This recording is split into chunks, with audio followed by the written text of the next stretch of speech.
Good evening, ladies and gentlemen. I hope you all are enjoying every session of the Bay of Bengal Conversation 2025. This is Mohammad Saiful Islam Shanto, a research intern, Center for Governance Studies. Today, we gather to reflect on an issue that touches every community, every nation, and every individual on this planet. We live in a world facing over-living issues, from conflict and displacement to climate emergencies and political instability. In such times, the idea of home becomes fragile, the planet itself becomes vulnerable, and the need for empathy, solidarity, and care becomes more urgent than ever. And today, our session title is The Last Safe Place, Home, Planet, and the Politics of Care. Ladies and gentlemen, let me introduce our distinguished speakers and esteemed moderator. We have Leonardo Paz Neves, Senior Researcher, Getulio Vargas Foundation, Brazil. Apon Jahir, Senior Research Associate, Center for Governance Studies. Sitara Javin, Strategic Communications Advisor for Humanitarian Emergencies, Doctors Without Borders, Switzerland. And lastly, our moderator, Oriobimo Utomo, Head of the International Relations Department, National Development University, veteran of East Java, Indonesia. So, Mr. Utomo, the stage and the floor are now yours. We look forward to your insightful moderation of these vital conversations on how humanity can create safer, more caring future. Thank you.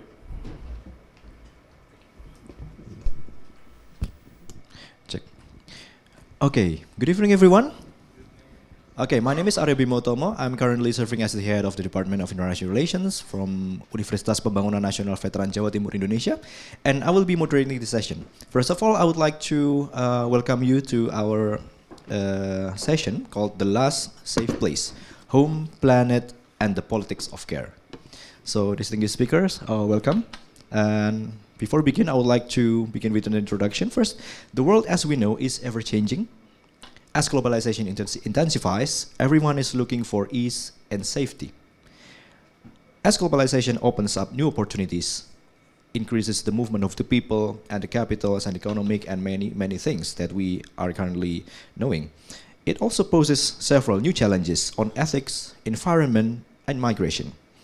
This discussion will bring up a question on how to build a more ethical world, filled with care towards each other. It begins with the first question: are we really safe in our own home? Okay, to answer that question, I would like to introduce some of our speakers here. First of all is Mr. Leonardo Neves, Senior Researcher from Getulio Vargas Foundation, and Ms. Sitara Jabin, Strategic Communication Advisor from Doctors Without Borders. And the third one is Mr. Apon Zahir, Senior Researcher Associate from the Center of Governance Studies. Welcome, dear speakers. Okay, let's commence this discussion with the first question. Okay, can we really feel safe in our own home? Can a community be truly safe if the structures that protect some people at the same time pose risk to others? So we are talking about inequality and sustainable development. Can we really say that there's such thing as truly sustainable community in this case? Okay, who would like to begin? Maybe Mr. Leonardo first? Sure. Yes. Well, again, thank you very much for inviting me here. It's always amazing to come to Dhaka and experience these amazing environments and all the people that are here. I think that it's a bad news that, yes, I mean, there is degrees of safety in every community. I can try to think about a larger city, a city with over 100,000 people or 50,000 people, that there are some degrees of inequality, that some people are in the margins of the functional system, and a small part of the city is that community are more covered by social policies. So if you are discussing if inequality leads to sustainability, not that they lead to sustainability, but yes, we can have a sustainable community with inequality. And I say that, unfortunately, because I come from a region in Latin America that's one of the most unequal in the world. I mean, the level of inequality in Latin America is something outrageous. And yes, somehow sustainable. We are there. I think there is a level of how you can take away almost everything from a given community so you can get the imbalance and you need so that society cannot be sustainable in a way that you perpetrate change, you pose change. But yes, some degree or even a huge degree of inequality is possible if some of the basic needs are met. So, to on what Leo said, I do think that it is sustainable inequality is sustainable and long-term. In my own country, inequality, similar to Brazil, is very evident. We see that recently we have had tremendous economic growth, but if we see statistics, we see that the lower class or the lower middle class people, their economic growth is more or less stagnant.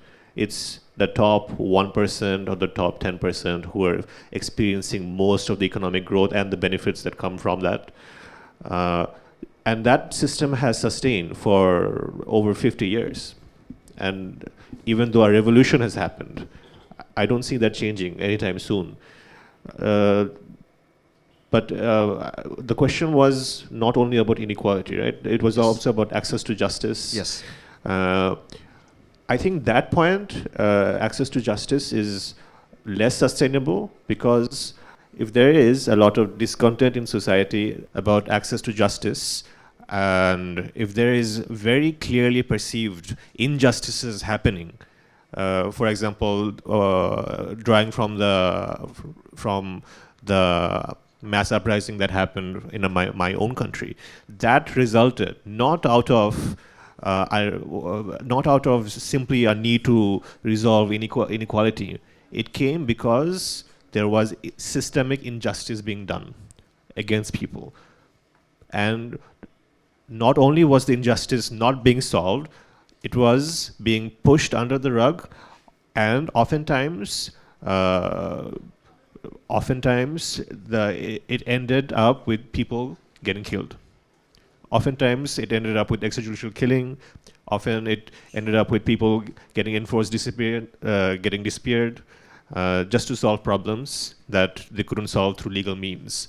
Those problems are more impactful, I believe, to break down systems of inequality, more impactful than inequality to break down unsafe or unjust societies. Because when people feel that they're not safe, they will revolt against people who are making them feel unsafe. Thank you so much.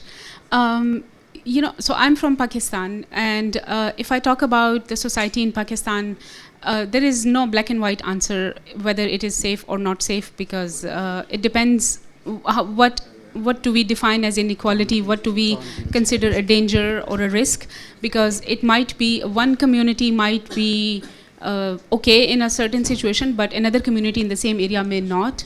And as a humanitarian worker, when I go around the world and when I see different countries, I definitely can say that that inequality and injustice, it lasts for a very long time. It is very sustainable, believe it or not.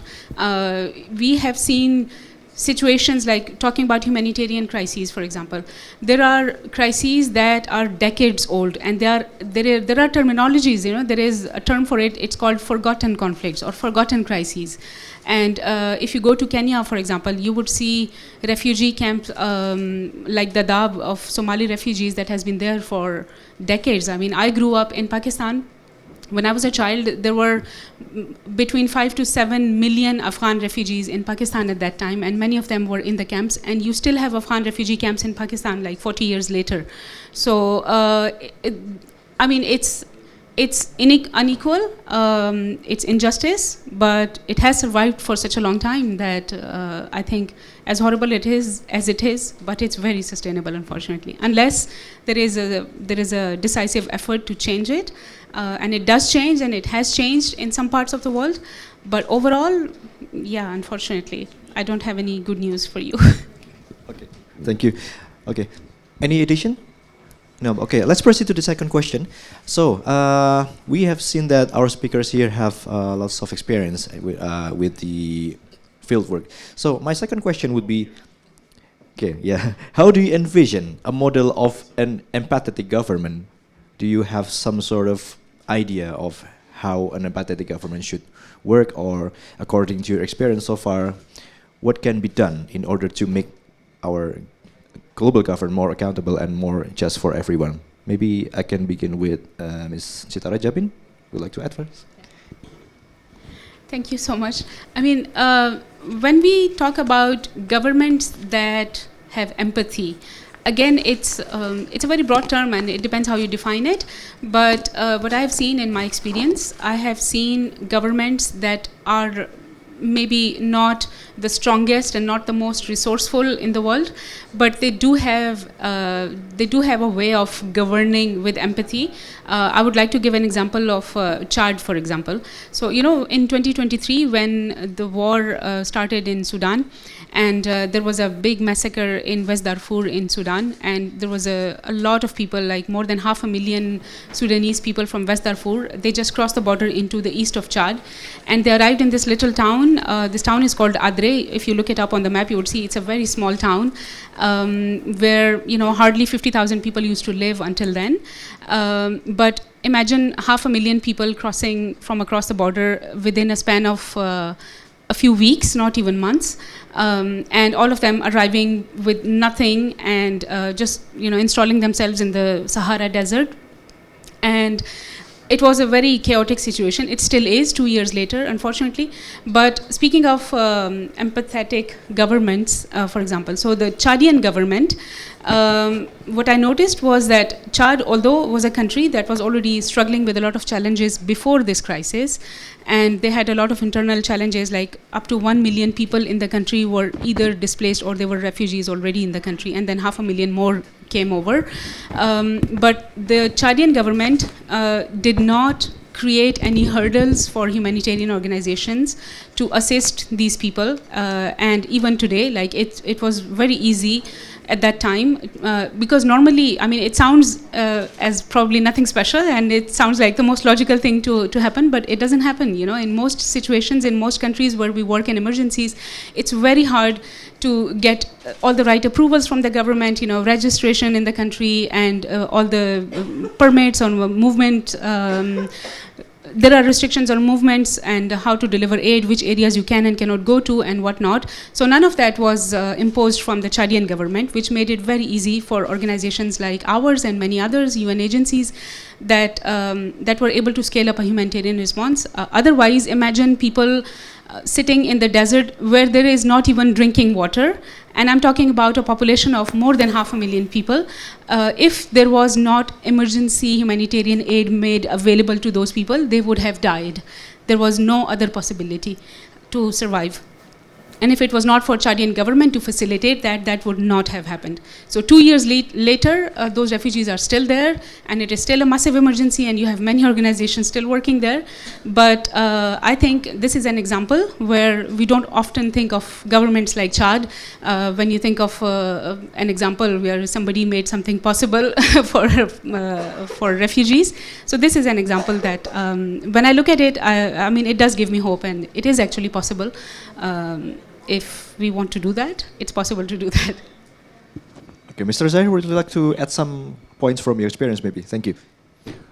Yes, thank you. I do.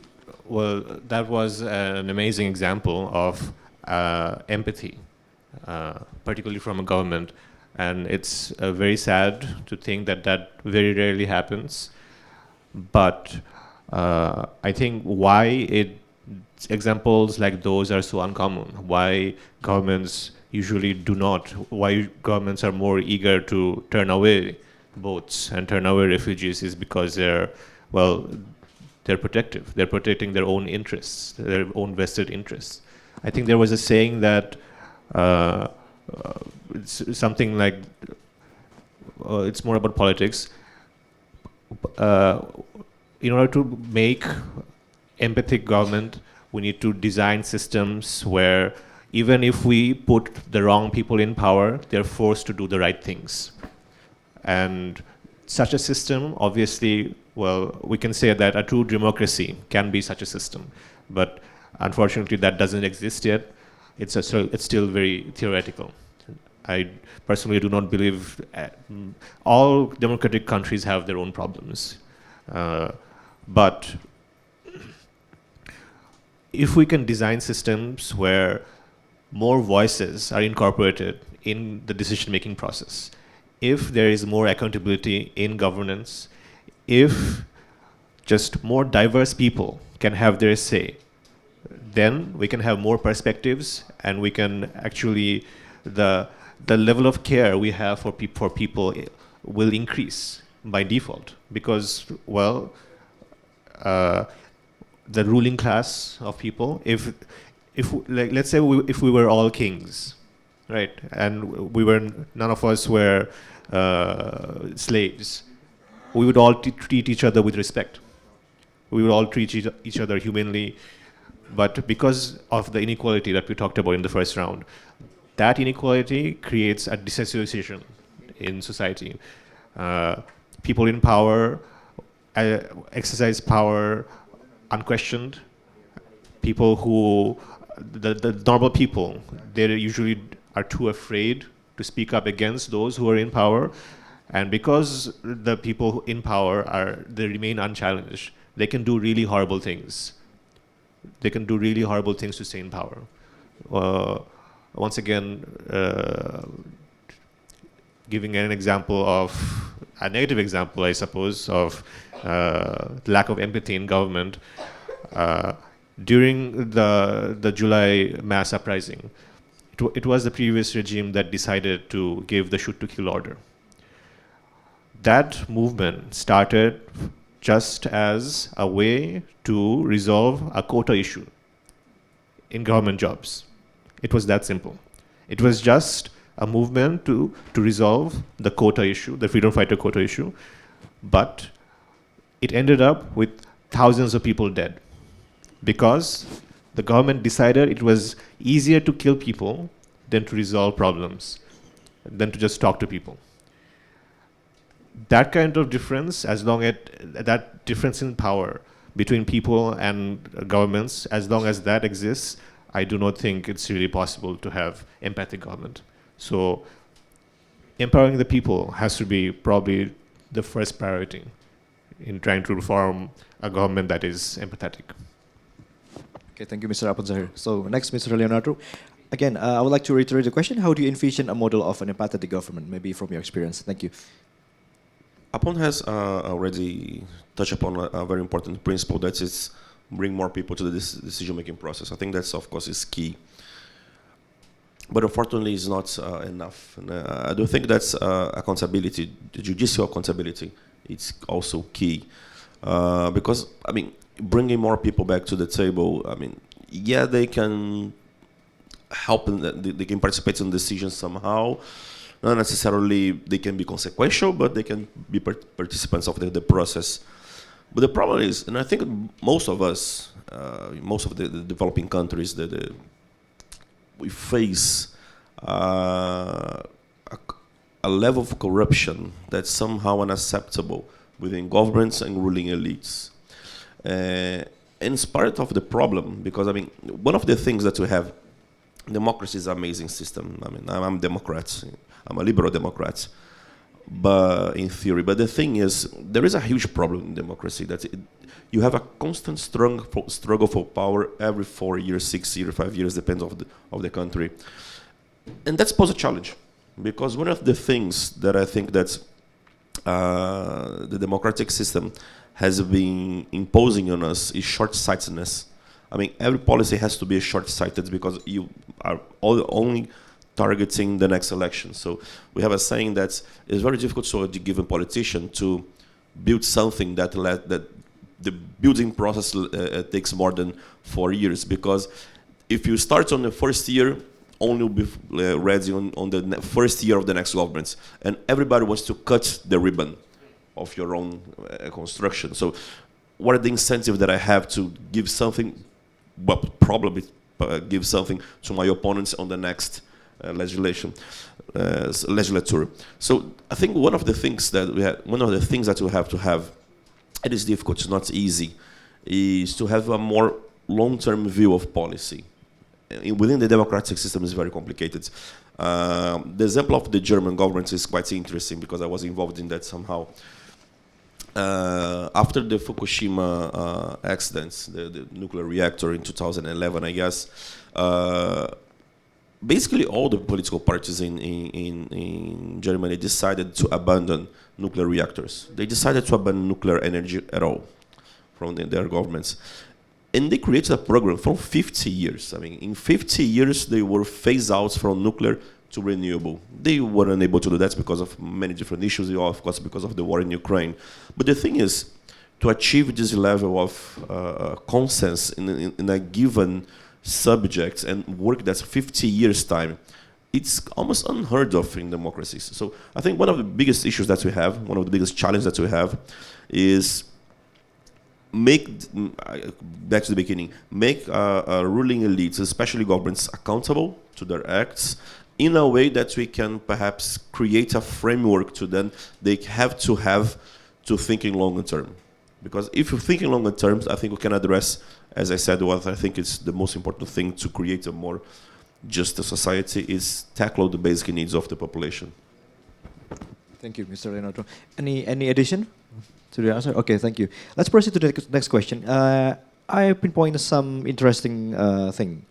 You mentioned about the government should not be short-sighted, but at the same time we have the pressing need to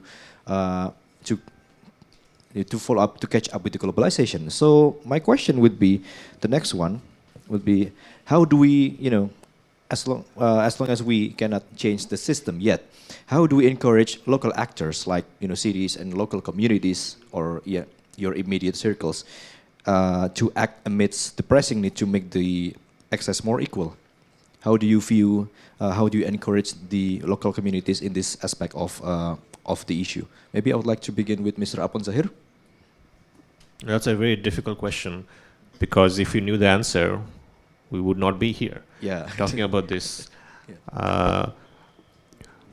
Grassroots mobilization is a very fine concept in theory, but the problem here is that who funds?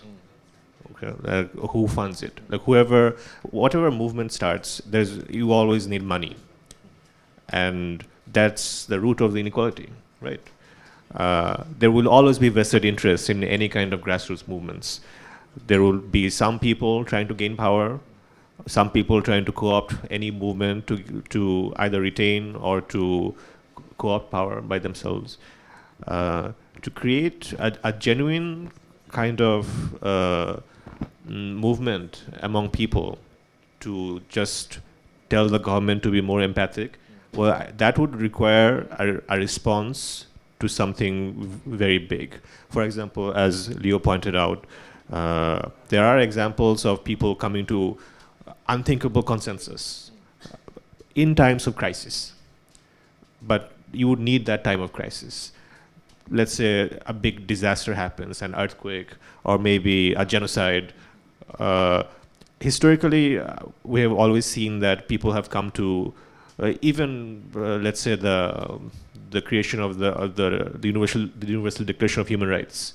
Even that can be argued that it came from crisis, because people felt that they were not safe.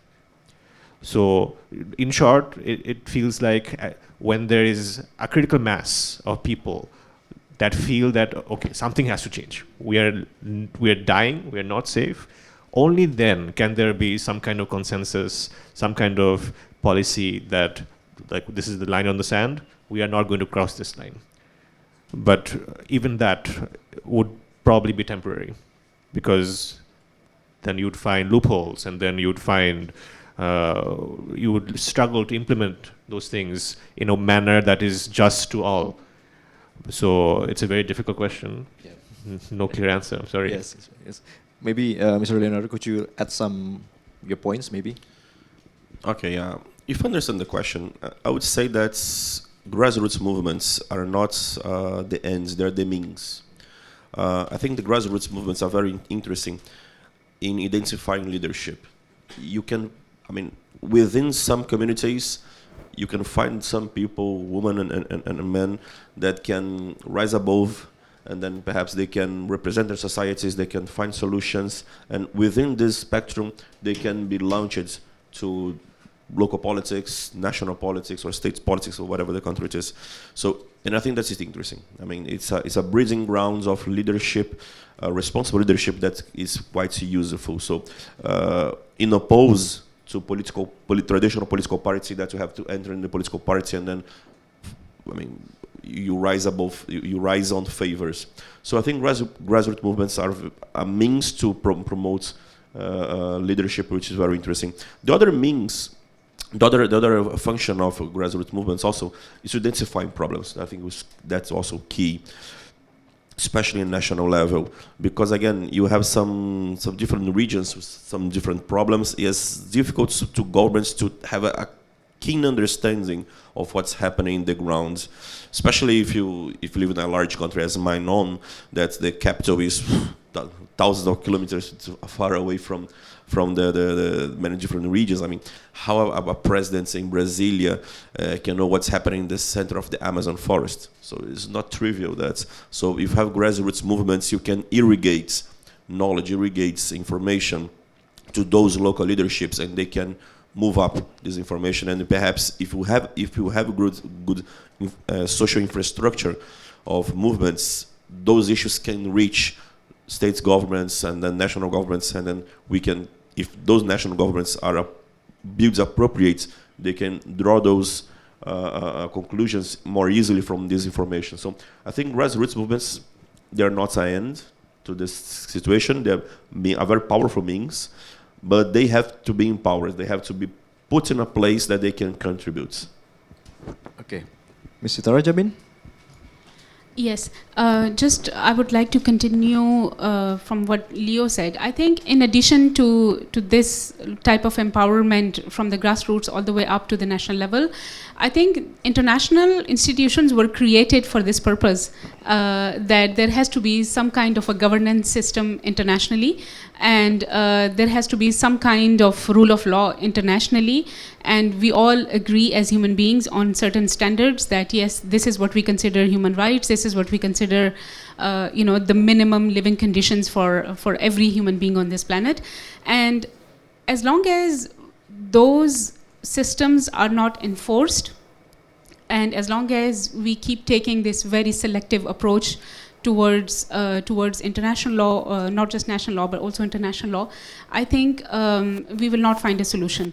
It's very important to remind ourselves that a system like United Nations was given a political and a humanitarian mandate for a reason. So when you have countries that have national governments that do not represent people, that are completely disconnected from their grassroots issues, that, as you said, find it easier to kill people than solve their problems. But these governments should not be able to continue with impunity. This is why there are international treaties, international law. There were systems put in place. There are international courts that were established for the same reason, that this has to stop. And at some point, if like all the tyrants around the world and dictators and whatnot, they have a free hand and they do whatever they want, then yeah, we can. I think most of it is just wishful thinking that yes, grassroots communities can change their future. Maybe they can one day, but there will be endless suffering, and they will not see any way out unless there is some kind of accountability of the national governments. And how do you hold a national government responsible? It's either held responsible by the people in the same country, or it's held responsible internationally within the international community. And if that does not happen, and in most cases, such governments have a very strong control over their own country. So it will take forever for any grassroots movements to be so powerful that one day they could hold the government responsible. But this is why I think international institutions and mechanisms have to actually deliver on their mandate. And I think this is the only way forward. Okay, thank you. So in brief, a holistic multi-level governance is needed from the international level all the way to the local level. So thank you, dear speakers, for your enlightening answers. But first of all, I would like to clarify to our MC, can our audience ask questions? Okay, maybe I would like to open up the question first for three audience. One. Any other question? Okay. My name is Manarad bin Rabi. I'm working as a senior executive in Friendship NGO, a climate-focused NGO. So basically, in a climate vulnerable country like Bangladesh, where millions of ordinary people migrate seasonally or permanently for survival to cities like Dhaka, how can we ensure that they are finding their safe place? Because to them, their place of origin can be their village or the place where they're coming from. They are coming to place like Dhaka where they are partially accepted, or internationally they are not being recognized at all. So how can we ensure their safe place? And another question that I have is, in case of a government of any country, how will they prioritize whether to focus on equity or equality? Because practically, in order to ensure equity, they will need information about every single person in the country so that they can focus on equity. But in practicality, according to my opinion, I think equity is not possible. So how will they prioritize the situations? So, dear audience, if you would like to ask some questions, you can do it after this. So we have two questions. The first one is how to ensure a safe place for people coming to places like Dhaka. And second one, which one to prioritize, equity or equality? Who would like to answer first? Well, I can probably begin by answering the question about finding a safe place for those who are displaced due to climate change. Well, that's very difficult, of course, because that is a factor that is almost beyond our control. It's beyond control of any government. When houses are just sunk into rivers and people are forced to move, which is a very common thing that happens in Bangladesh. They were just forced to move because their ancestral land is now underwater. So they have to move to cities, they have to find new occupations, a new life, and that brings challenges in themselves. The people of that area, they might not be welcoming of this kind of displacement, internal displacement. They would think that these people are outsiders. They would try to keep them away. They would defend their own livelihoods, their own jobs, their own ecosystems. And as a result, we would see that these people floating around, turning to criminal tendencies. That's usually what happens, and thus the inequality perpetrates. But I don't know if it's possible to have, if a government just says that, okay, we will build homes for everyone who is losing their homes due to climate change. That's just a blanket policy. Okay, like we'll just build homes. If you lose your home due to a flood or something, we'll build you a home. That would be almost the utopian. I don't think any country does that at all. And the main problem, the main reason that they can't do that is because, once again, money. Like, where does the money come from? It comes from taxes, mostly from rich people, who are not affected by the climate change. The government answers mostly to a ruling class. Those are the people who make the decisions, who can actually force the government to do something. The internal displacement that happens is mostly unseen. The people who are affected almost have no power. They have no say in the government. If the government actually feared them in some way, that, okay, if there's critical mass of people who are displaced, if we do not provide a solution to them, our regime, our power would be challenged. As long as they don't feel that threat, they won't move because there's no incentive. They would rather take huge loans from other countries and then take commissions from those loans and build roads that no one uses and build bridges that no one uses. They would do that because that's just how human nature works. So I believe that that's probably the only solution, that those people who are being displaced, they need to be empowered so that their voices are heard and their voices affect who stays in power. And there are several solutions to that. One approach is the international community approach, NGOs, private entities who work with these people, who try to pressure governments to do the necessary changes. Otherwise, maybe they'll get sanctions. That's one approach, but I don't think that's very effective so far. So once again, no clear answer from my end. I'm very sorry. Okay. Well, I think you answered the first question. About the equality and equity. It's a value issue. I mean, depending on the country, how you want to tackle the way that you can create some kind of dignity to the society. The Social Democrats' response is equity, in the sense that you have to treat unequally the unequal. How can you do that? I mean, you have to provide the same starting line. If life is a race, you have to provide the same starting line to everybody. So if I'm from a very poor family, I don't have access to health or to education, the government has to provide public health, good public education.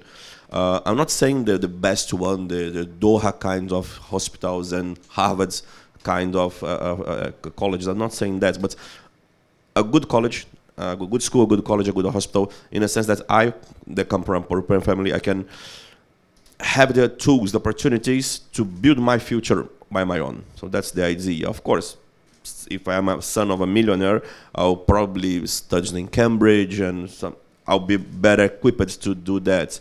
But again, some level of inequality, it's unheard of. I mean, a place that does not have a level of inequality. So I would say that equity is important. I think it's a important value goal in any given government, in a way that you can try to provide the same starting line for the population. So that's why perhaps that's what we have been saying. That somehow goes to the end, the final question of the panel. I mean, what's a policy? The description of the panel. What's a policy of care? A policy of care is a policy that you provide basic needs for the population. You give them the tools, you give them the capacity so they can have a dignity in their own lives. In the sense they can, if they wish, of course. I mean, I can perhaps want to be the next Elon Musk and try to study my ass off and build my companies, or I just want to have some kind of income to live my life okay in the country or something like that. So you can choose your life, but the starting line should be the same. Thank you. Ms. Sitara Jabin? Okay. I think you have answered very well, both of you, the question. Just to add to the point about equity and equality, I don't think it's a choice. I think we always have to try to achieve equity and equality, and I don't think equity requires us to take into account every single individual situation, in terms of policy making. But even if you take a look at the communities who are the ones, like, for example, men and women, gender issues. So let's say a country like Afghanistan, clearly that women are at a great disadvantage.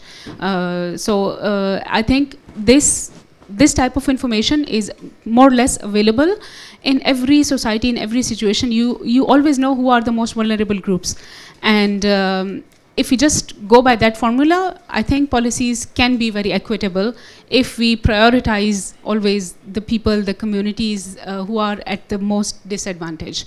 So I think it's important to remember that equity is achievable and we should always still try to achieve it. Thanks. Thank you, dear speakers. Okay, I would like to invite one more question maybe from the audience. Any more question, guys? Okay, yes.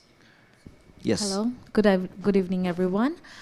So I myself is a mental health professional. I'm a psychologist. So that point of view, I would like to know if the question of equity and what is to be prioritized is in question. I would like to know our honorable panelist view. And in the crisis moment, it's always seen that the psychological health or psychological safety, everything comes like in a later part. So I would like to know like this view on when the crisis is going on all over the world, where this mental health aspect actually stand. Thank you so much. Thank you for your question. So how do you view mental health in this time of crisis? Yeah, it's a very important question. Thanks for that. So as I work for an emergency medical organization, and I've been working as a humanitarian worker for the last like more than 15 years, I can tell that over the past 15, 20 years, if I talk about, let's say, even 10 years ago, mental health was not even considered an emergency health issue.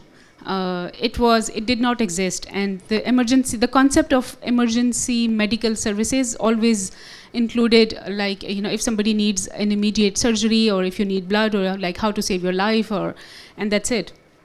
But today it has evolved quite a lot, even though it's still far from ideal. But an organization like mine, for example, Doctors Without Borders, we have integrated this concept into our emergency response at the grassroots level. We now have, like, for example, if you have an MSF emergency medical team that arrives somewhere, like in Ukraine, for example, when there were Russian airstrikes on, let's say an airstrike happened on, I mean, it's not a hypothetical example, it actually happened, that an airstrike hit a residential apartment building, and you have people who were evacuated from the building, and imagine the situation that they were in deep shock and trauma. So when ambulances arrive, now those emergency medical teams that we send to such locations, they include a psychologist, and we call it psychological first aid, because it is like first aid. And to stabilize people in Lebanon, when Israeli airstrikes started in Lebanon, we had situations where people were literally like sleeping on the sidewalks, and they were so scared of getting into their homes because they were so scared of the airstrikes, and because nobody knew where the next strike would happen. So in that extreme situation of trauma and stress, it actually, it has caused heart attacks, and it causes casualties at a scale that nobody even takes into account. But as an emergency medical response, we are trying to integrate this, like it's one of the frontline health service that we provide these days. But it's still far from ideal, and I think humanitarian organizations in particular, because they are often the first responders, they still have a long way to go to make it happen everywhere and to the scale that it is required. I think the question is amazing because I have no answer to it at all. I mean, but the thing is, as Sitara was saying, I think are the mechanics of the thing. If the same Russian bombardment hits a building, I mean, it's clear to see and measure who is injured. I mean, if I have a broken leg, if I have a pierced lung or whatever. And I can go to the doctor, and it's easy to see my progress of my health and when I'm done. But measuring, and you probably you know better than I am, know better than I, how can you measure so quickly sometimes that level of trauma of a person? I mean, I guess take time to assess the level of trauma, and if someone has a trauma, I mean, it's very difficult to assess that. So it's difficult to assess if you have a problem in the first hand, and how deep is this problem. So finding ways, I mean, the psychology first responders is amazing because it's difficult to even know that you have a problem there. No, it's absolutely right what you said, Leo. I would like to share an example from Lebanon. So last year, when there was a war between Israel, I mean the Israeli forces bombarded Lebanon. So at that time, in the south of Lebanon, there were many people that were displaced, and of course, it's a situation that is chaos and emergency. And in one of our mental health clinics, there was a man. He walked into the clinic, and he was okay. Like physically, he looked okay. Like he was not wounded or he was not visibly sick or anything. But you could tell that he was he looked very grim, and he walked in with a paper, like he was just holding a torn paper in his hand, and there was something written by hand on it in Arabic. And our psychologists, I mean, they're Lebanese, so he had written on the paper that I have lost, like he had lost a lot of his family members in those airstrikes. So he had written names of all those people that he had lost, like, I have lost, like, I lost Fatma, I lost my wife, I lost my daughter, and there were like a whole list of names. And he had written on paper that the grief that he was going through was so immense that he was unable to speak. So he had written it on a paper because he was not able to explain even to the doctor what happened, like what was the problem. So these are the mental health needs that we see every day in conflicts, and even traumatized animals, like you wouldn't believe it. But this also I noticed. I mean, I've been in war zones around the world many years, but I have seen stray dogs and cats like shaking and screaming when bombardments happen because they have never been in those situations. And in most situations, like one of my colleagues from Gaza, he has a pet, like he had a cat, and his family had to leave Gaza in a very traumatic situation, so they were not allowed to evacuate their cat with them, so the cat left behind. And I have seen his posts, like it's heartbreaking, like just seeing your pet in those terrible situations where there is no food for the pet and no services, and it's like having your baby that you left behind and nobody's there to care for him. So it's massive, and I think we really need to raise awareness about it, that mental health needs in emergency situations are massive. And I'm very glad that you asked the question, and we need to spread the word about it, because it's at times even more, it's fatal for many people.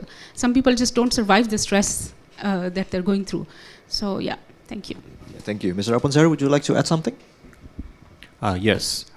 I think the question that the audience member asked essentially is the main the problem that we are dealing with in this conversation, like feeling unsafe. When we feel that our home is unsafe, when we feel that our home where we are, it can be bombed at any moment, that our lives have almost no value, or when we lose our homes due to climate change and then we are displaced and we have to find some kind of way to feed our families because we just lost everything that we had. It is one approach to make these people right, to give some kind of way for them to survive. But of course, the mental health aspect, that's in no government policy at all. No one really cares about the mental health of refugees. No one cares about the mental health of the people who are in the Rohingya camps right now. They are going through very horrible days, of course. And those days will scar them forever. And we don't really know what that scar will lead to, what the next generation, what their predecessors will do with those scars that they inherit from their parents. And this unresolved mental health issue, I feel just now human society is understanding. And if we look back to conflicts that have lasted for hundreds and thousands of years, for example, conflicts like in Gaza, I do believe that unresolved trauma from the past, grief, anger, hatred, all of those things are essentially mental health challenges.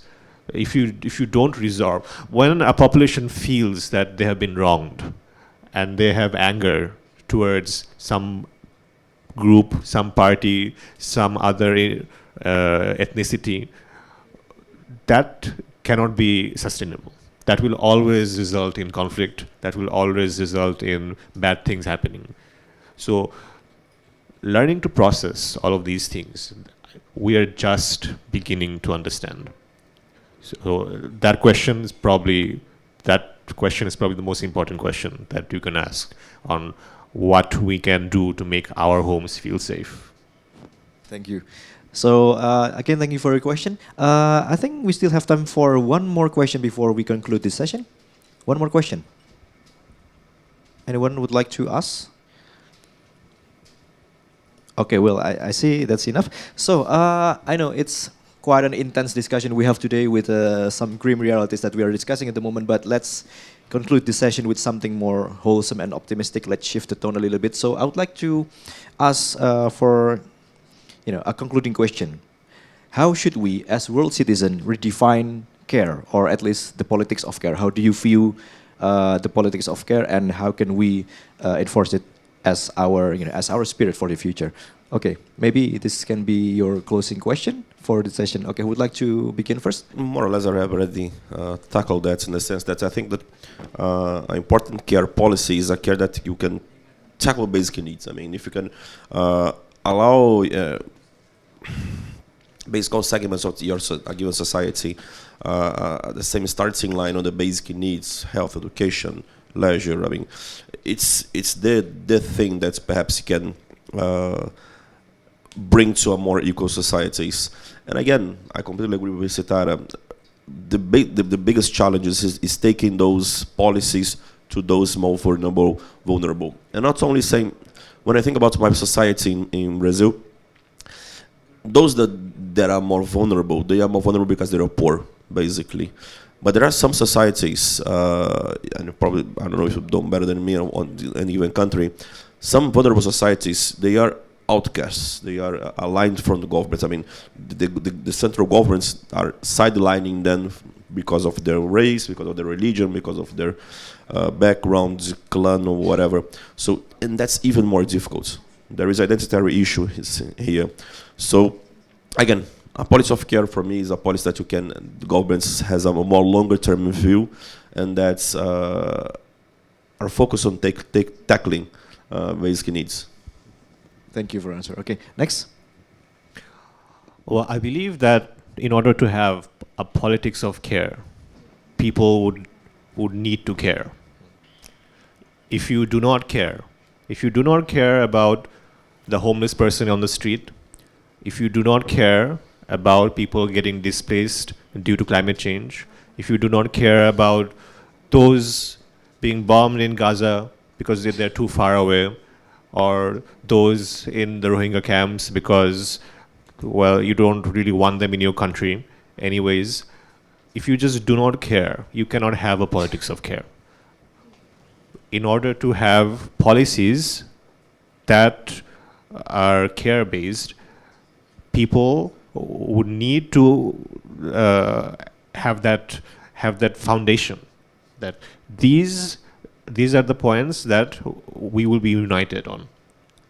That the basic needs points, of course, are very important.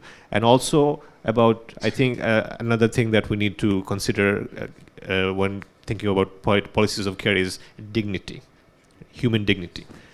Just surviving is never enough. It has to be dignified. People need to respect themselves. They need to find a place for themselves in society where they feel that they have purpose, they feel they have a future, and they have hope for tomorrow. Unless we have that foundation, we cannot have any kind of policies of care. Thank you. And your closing statement, Sitara? Yeah, I think everything starts with an individual. Every policy, every theory, every ideology, everything starts with an individual. So if we at the individual level, at our level, start caring, and by that what I mean is that we demand the same things for everyone that we demand for ourselves. we seek the same justice for others that we would want for ourselves, and until and unless we are convinced, not just in our mind but also in our lifestyle, in our practice, that equality and justice are for everyone. Until then, I think we would continue to live in societies that are governed by biases, and this is how it starts, you know. I mean, injustice, inequality, it doesn't always happen at the national level. It's not always the government, like confiscating the rights of disenfranchised people, but it happens at every level. It happens within our homes, I mean, I live in Switzerland, and that is one of the most privileged countries in the world. The other day, I was in the public transport in the bus, and there is a little screen in the bus, and usually they run different ads, and I was actually surprised to see that there was an ad about a helpline. There was a number that, you know, like, in case you are facing domestic abuse, please call this number. And I was like, Swiss people, I mean, you know, like, I honestly, even though I know I've seen a lot of bad things about humanity, and I know bad people exist in every country and every society, but I really honestly did not think until that point that even in this country there can be women that are going through domestic abuse, and it's possible. So that's why there are, you know, a lot of community level organizations in Switzerland that work on it. So that just gave me a perspective that it's not just always the poor people that are facing inequality and that are going through, you know, injustice, but it happens at every level, and especially for women, definitely. So I think if we just start with that, and at our level do our best to be equal towards others, I think that's a good start. Thanks.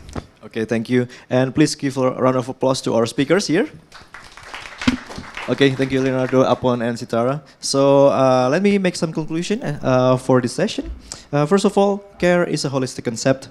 It starts from our individuals. Globalization is also about access and justice, not only about development and wealth accumulation. Therefore, we have to take the ruling class accountable, because that way true justice can be achieved. Another point is grassroots leadership is a tool, and it needs a long-term commitment alongside with the international organization in a multi-level setting, from the international setting all the way to the local governance. And also, providing the same starting line is something that we have to strive for, and we have to acknowledge that mental health is of the same importance with the physical health. So that concludes our discussion here. And my name is Arya Bimotomo. I'm the moderator. It's a pleasure to have you here, and I will give the stage to the MC. Thank you, guys. Thank you very much. Thank you very much to our moderator and distinguished speakers, and for your insightful sessions. And before we conclude the sessions, I would like to request all our moderators and distinguished speakers to remain on the stage for sessions. Thank you.